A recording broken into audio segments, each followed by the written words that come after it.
पूरी दुनिया में पक्षियों की 10,000 से भी ज्यादा प्रजातियां पाई जाती हैं। सभी के वही दो पंजे, दो पंख और एक गर्दन होती है।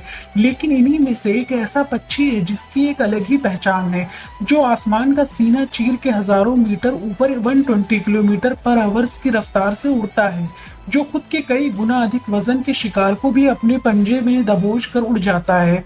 और इसीलिए उसे पक्षियों का राजा कहा जाता है, जिसे हम बाज के नाम से जानते हैं।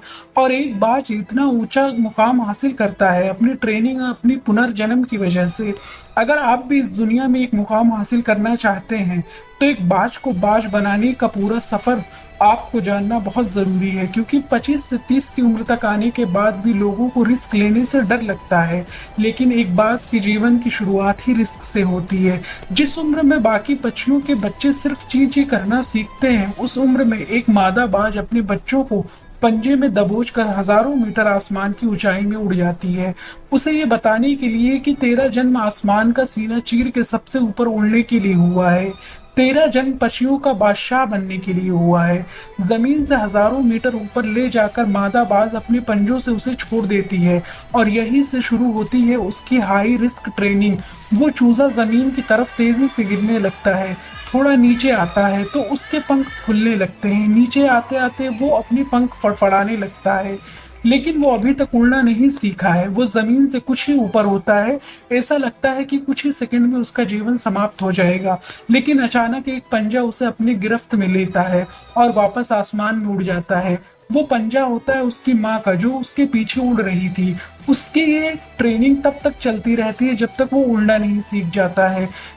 इतनी हाई रिस्क ट्रेनिंग होने के बाद इस दुनिया को एक बाज मिलता है। बारिश के वक्त जब सारे पक्षी आश्रय की तलाश करते हैं, तब यही बाज उसी बारिश में आसमान को चीरते हुए ऊपर निकल जाता है और बादल से कहता है, तू वर्ष ले, कितना बरसेगा। और फिर नीचे आकर चैलेंज करता है। एक बाज की उम्र लगभग 70 साल होती है। जब वह 40 साल का होता है, तब एक परेशानी उसकी जिंदगी में मौत बनकर आती है, जो आपकी परेशानियों की तुलना में बहुत बड़ी होती है। क्योंकि 40 साल की उम्र में बाज की चोंच इतनी मुड़ जाती है कि उसे शिकार निगलने में बहुत परेशानी होती है। उसके पंख भारी हो जाते हैं, छाती से चिपकने लगते हैं, जिससे उड़ना बहुत मुश्किल हो जाता है।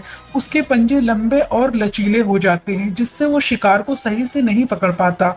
अब उस बाज के सिर्फ 3 रास्ते होते हैं। वो अपने शरीर त्याग सकता है, गिद्ध की तरह छोड़े हुए भोजन पर निर्भर हो जाए, और सबसे कठिन और पीड़ादायक रास्ता अपने अपने आप को पुनः स्थापित कर फिर आसमान का सीना चीर कर उड़ने को। और वो उसी तीसरे रास्ते को चुनता है और अपने पास के सबसे ऊंची चोटी पे पहुंच जाता है।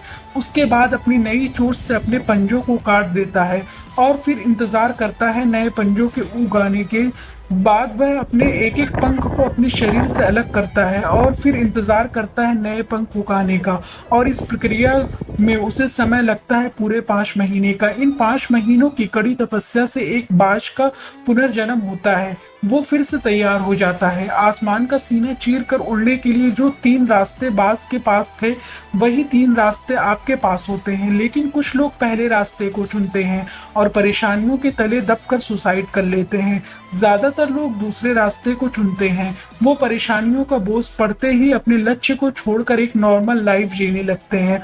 और कुछ वो लोग भी होते हैं जो इस परेशानियों को लात मार कर अपनी मेहनत के दम पर बाज की तरह आसमान की बुलंदियों को छूते हैं।